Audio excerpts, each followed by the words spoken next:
Hello, everyone. Dr. Victoria Skirbo here, speaking to you from the Seeds of Transformation Healing Center in Wareham, Massachusetts. So today it's time for the December Taroscopes, and we're going to be doing the sign of Capricorn.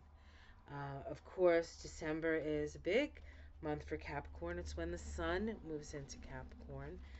We have a lot of energy in Capricorn this month.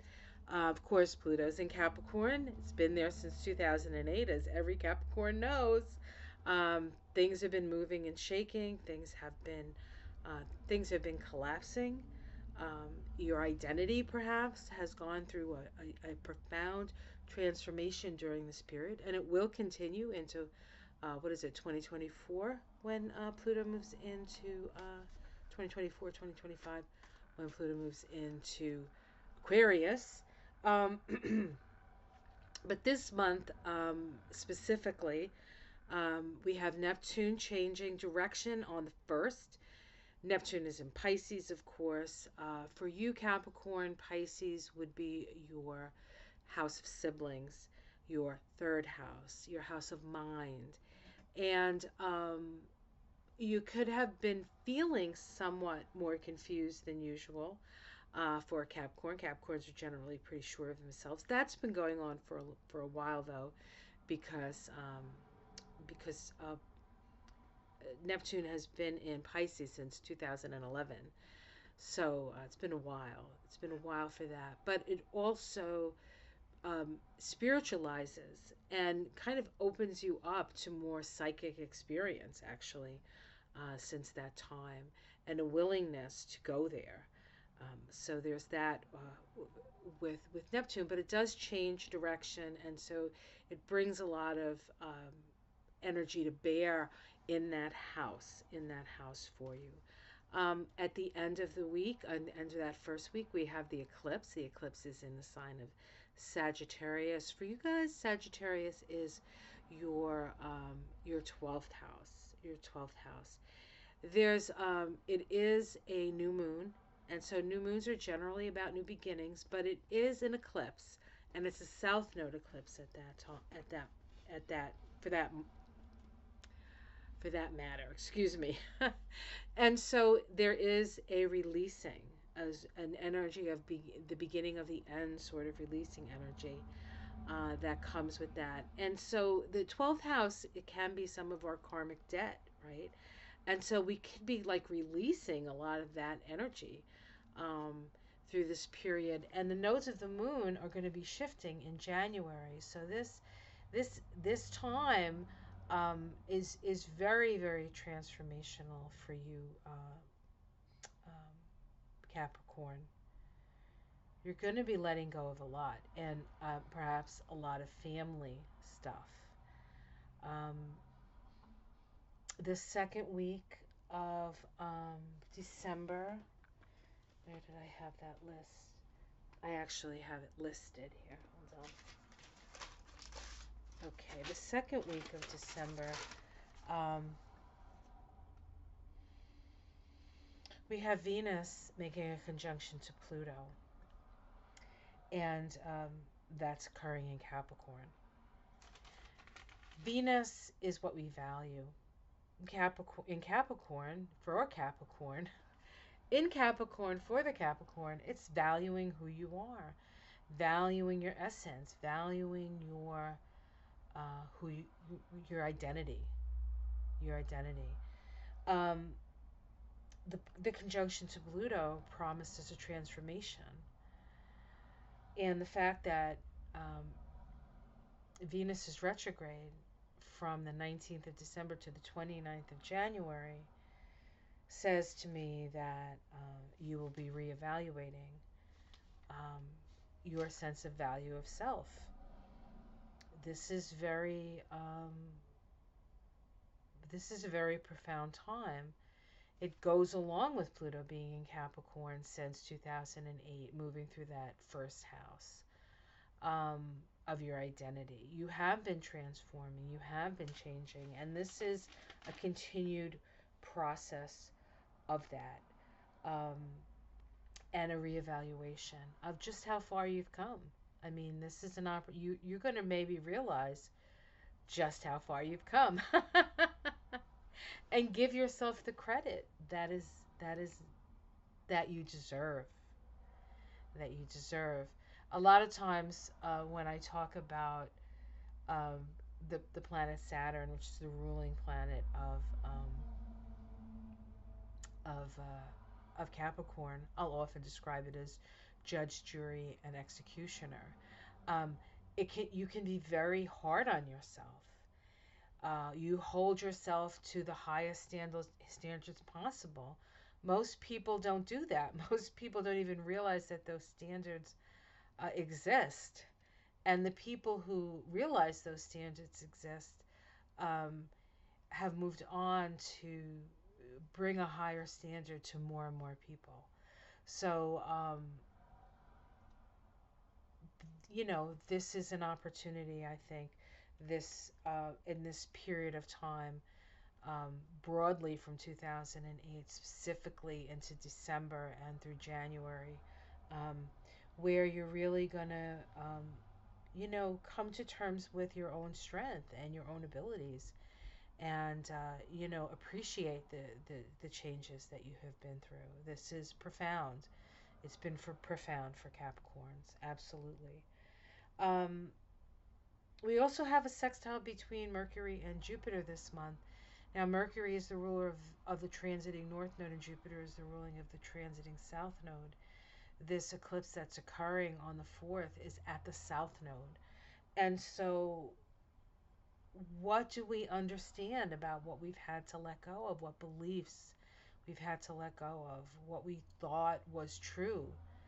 Um, what have you um, been, what have you always taken that would always be there, or would always be the thing, would always be the way it is, or that things weren't going to change. Perhaps things have changed, and what's always been there is now gone, and so you have to reestablish your boundaries. Maybe you have to reestablish your priorities and your principles to a certain extent. So this is a very, very powerful time, and that Mercury Jupiter will help to put that into perspective and maybe even put it into words, which would be helpful. Very often people don't really consider just how important their personal journey is to anybody but themselves. It's like, well, that's my journey. Who wants to hear that? But people are having similar experiences, and your journey, your story, can be the one that God helps to guide them to their next step, right? That's what we always hope for. We hope to shine the light for other people, right? Okay, especially Capricorns. Um, what else is going on here? Mars moves into Sag for you, so there's a lot of energy in that 12th house. You could have very, very active dreams, so be aware of your dreams. Um, Things can be coming out of nowhere. Issues, maybe anger or at you or through you, that are here to be released.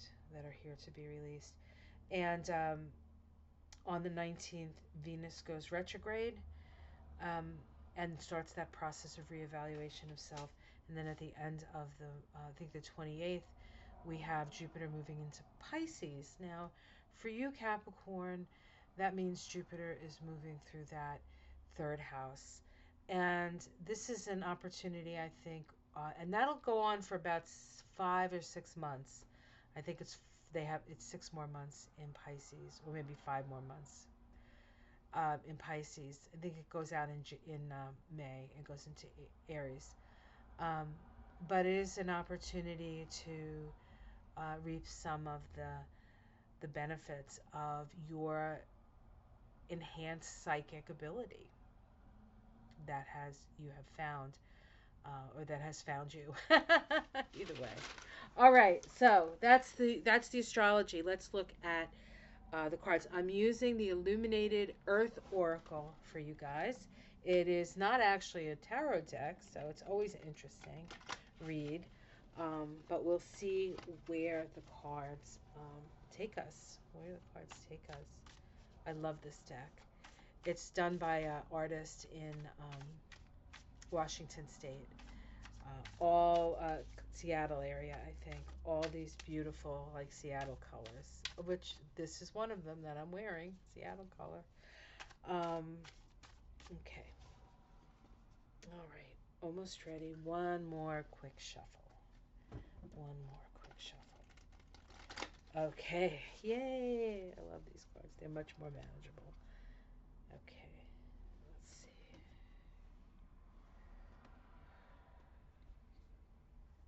Okay. Let's go. The immediate the immediate environment. We have the multiverse. Can you see that? Here we go. The multiverse. This is about all possibilities, all levels of consciousness, all our connections. It's interesting if you look at this card. It looks like an eclipse. You see that right here? Whoops, sorry, here and here. That eclipse energy, that nodal energy. Um, this is about an awareness of that we're just not connected on this three-dimensional level, which is interesting because Capricorn is ruled by Saturn, which is all about the rules, like the boundary that you cannot pass with a body. But there's an awareness that there is something beyond that, and perhaps that opens up the energy to actually move um, that higher vibrational energy into your physical body, into your physical body. Excuse me.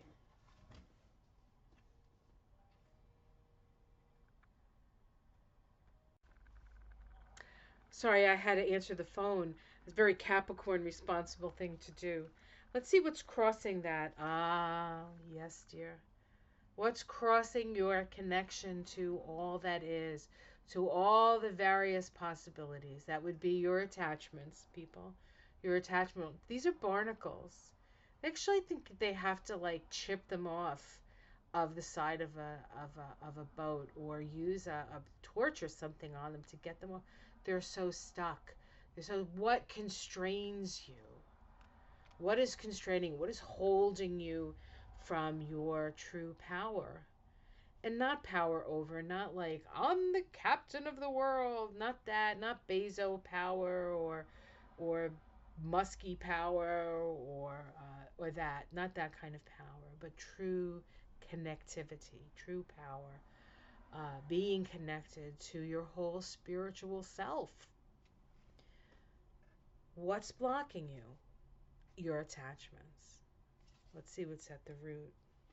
Ah, air is at the root. Air is the mind. So at the root of what prevents you from truly expanding into your multi-dimensional self is what you think. What you think. The constraints of the mind. Let's see what's in the past. Childhood. So they come from past conditioning, childhood conditioning, the way you were parented.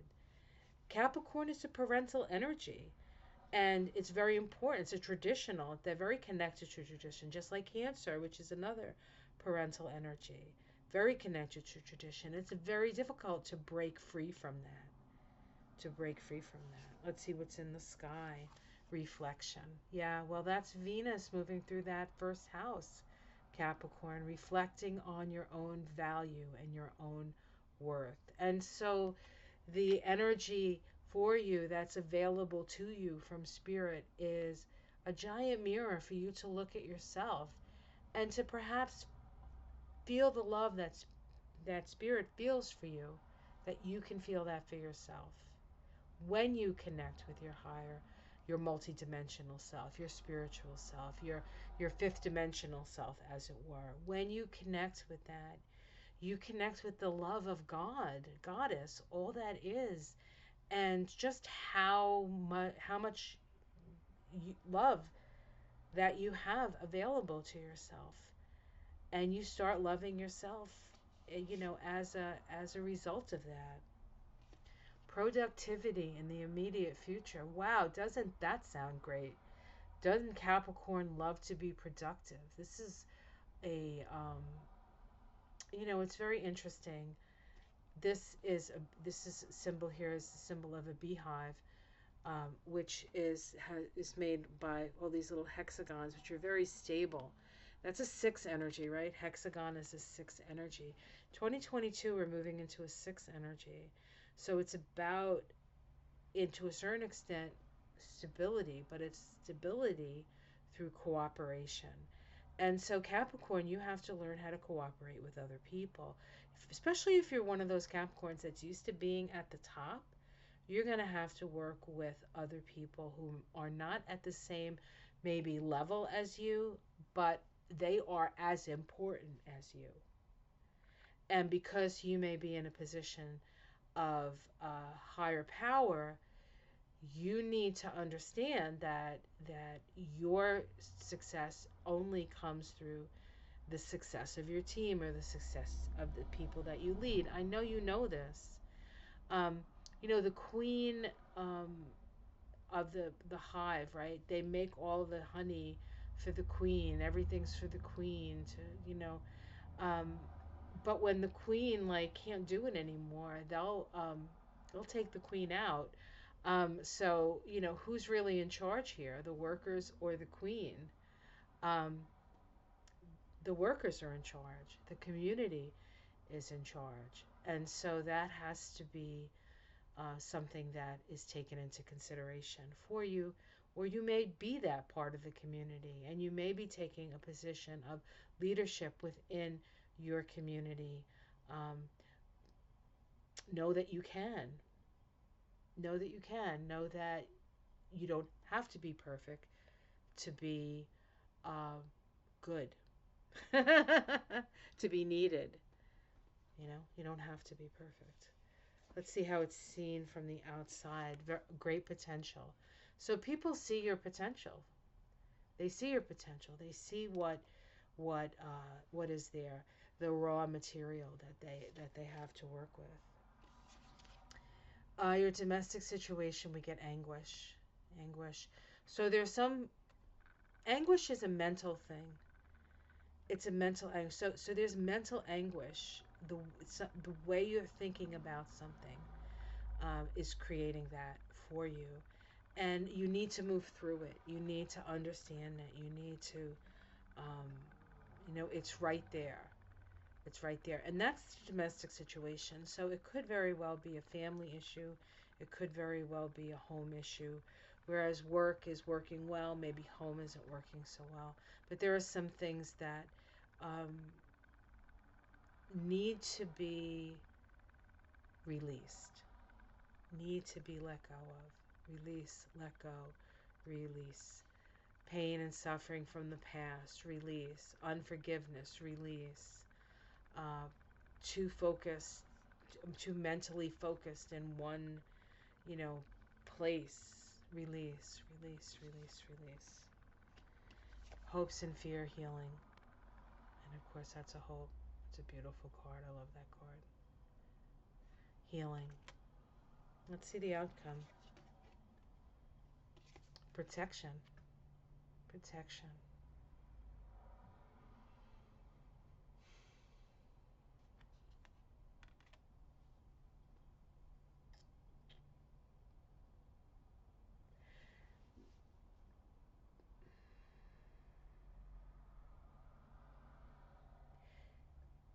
Okay, this is what I'm getting. If there's a situation, a person in your life that's causing you this mental anguish, you need to protect yourself. Period. End of story.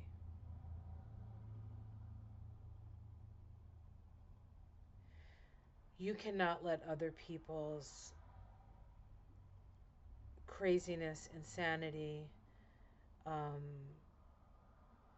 judgment, or whatever Be the thing that controls you.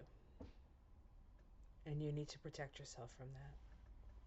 Let's see what's underneath. Fertility. Wow. Abundance. Abundance. And phenomenon. The phenomenon of abundance. The phenomenon of fertility. You are a phenomenon. Wow. That was powerful, right? Oh, let's do an oracle card now. Wow, that was powerful. All right. Let go, let go, let go. Okay. Now. So this is the Mystical Shaman Oracle that I'm picking from. And I'm just going to pick one card just as an overarching energy. Overarching energy. Sorry about the volume. I know it's not the greatest. I don't know how to fix it. I don't think I can. This is low tech stuff. So I guess I could get a microphone. I have to see about that. See, I don't know if I can afford to get a microphone right now. So, but I'll look into it. The serpent. Ooh, the serpent. Okay. Okay, so this is the card, the serpent, and I'll read it as I just have it in front of me here. The serpent is the life force of Mother Earth. The coiled serpent of the Kundalini brings passion, healing, and renewal. She offers us the fruit of the tree of knowledge in the Garden of Eden and reminds us to shed the way she sheds her tired old skin. Oh, to shed the past. Sorry. Shed the past. I think I said that, didn't I? Okay, anyway. Serpent comes to offer you the forbidden fruit that will set your passion and creativity free. I think I said that too. The serpent power of Kundalini is stirring within your chakras, gently asking you to embrace its mystery. Shed the old skin that you have been so attached to and welcome the vulnerable pink underbelly that will bring you fresh experience of your life. Your passion and sexuality are awakening, and this can be scary. Trust the wisdom of serpent to transform your sensual energies into beautiful, original manifestations. The medicine. When you shed the past gracefully, life will not strip it away with great drama. Indeed, that is something you want to avoid. Do not use your energies to seduce others or allow yourself to be seduced even by your own ideas.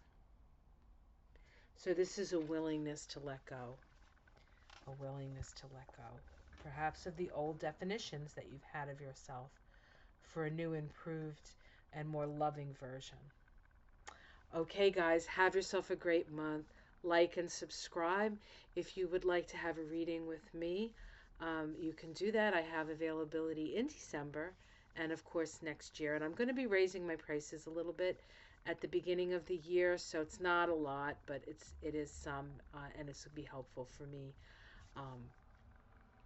I have, for those of you who watch me every day, I gotta get that tree. I gotta get a professional to come in and help me with that tree. So raise my prices a little so I can afford it. All right, guys. Thank you. Have a great December, and I will see you again in January for the Taroscopes for January 2022. Much love, everyone. Have a wonderful holiday season.